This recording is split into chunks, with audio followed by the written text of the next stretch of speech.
경매 물건을 살펴보다 보면은요, 참 다양한 분들이 많이 계신다라는 생각이 드는 게, 경매로 처음 들어와 가지고 투자를 해서 좀 경제적인 이익을 보려고 하시는 분들도 상당히 많이 있겠지만은, 또 다른 한편으로는요, 그런 분들을 이용을 해서 또 경제적인 이익을 차지해 보려고 하는 조금 좀 방향이 어긋나 있는 모습으로 시장에 존재하는 분들이 계시지 않을까, 이런 생각이 듭니다. 오늘 이 물건을 보면은요, 평이한 다세대 생활주택, 평이한 다세대 주택입니다. 다세대 주택인데 결론만 말씀을 우선에 먼저 드리면은 함정에 빠진 거죠. 권리분석이라든지 이런 부분에 있어서 조금 좀 아쉬움이 있는 정도의 실력을 가지신 분이라면은 누구라도 빠질 수밖에 없는 이런 함정이 있는 물건인 듯 합니다.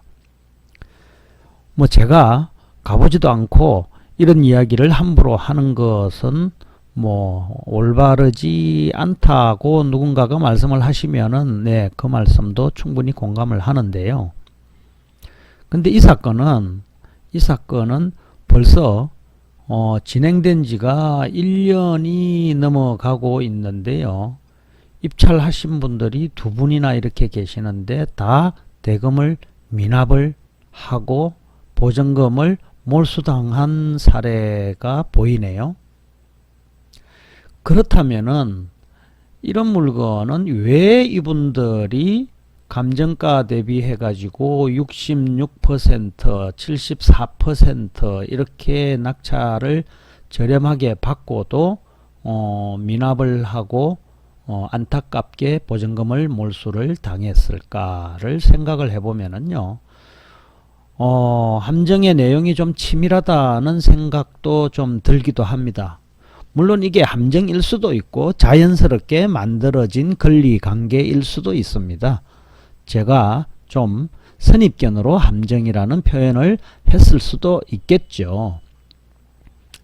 근데 스토리를 한번 추정을 해보고 상상력을 발휘를 해보면은요, 여러분들께서도 충분히 이 물건이 어떤 스토리를 가지고 여기까지 왔는지를 한번 차근차근하게 씹어볼 수 있을 것 같거든요.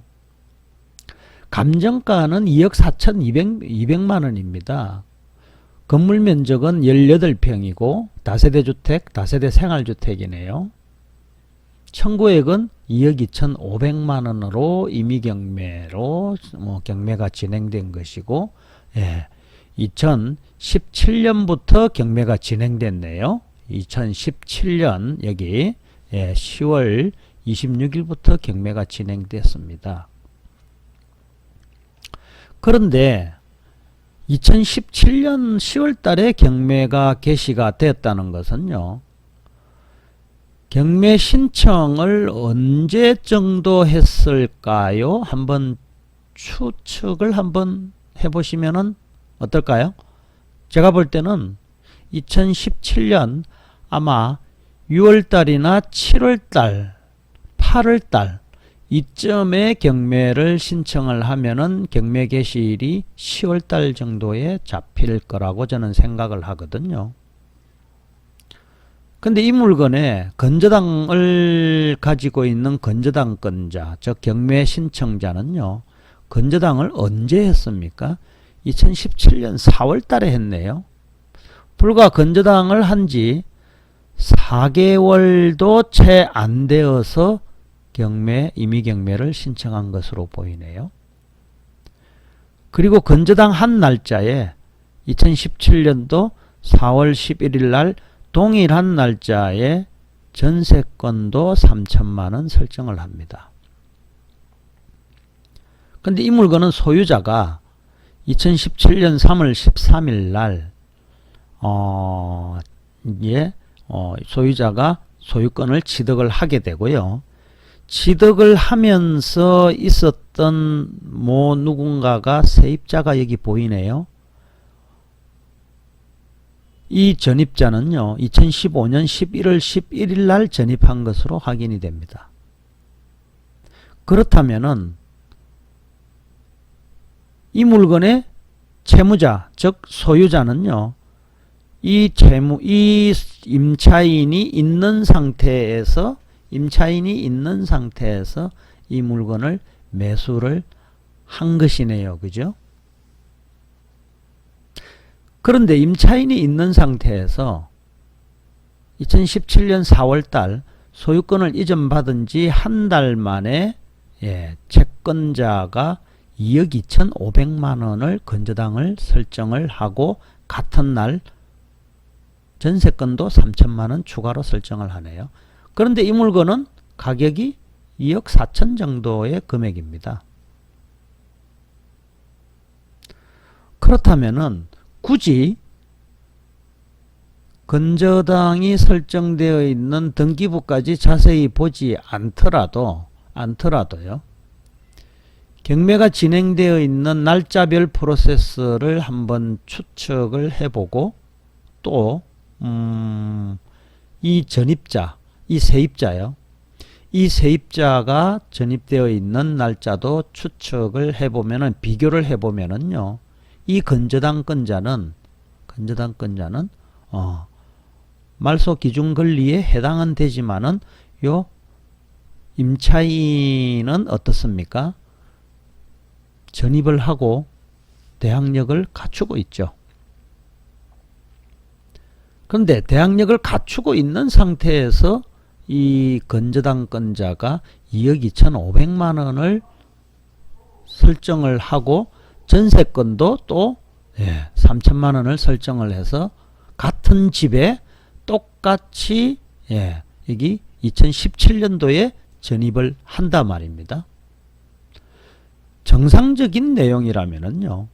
요렇게 건저당을 설정을 하고 전세로 들어가게 되면은 2015년도에 전입한 이 세입자는 퇴거를 해야 되는 게 정상이죠. 그런데 퇴거를 하지 않고 여전히 같은 집에 살고 있다는 것이네요.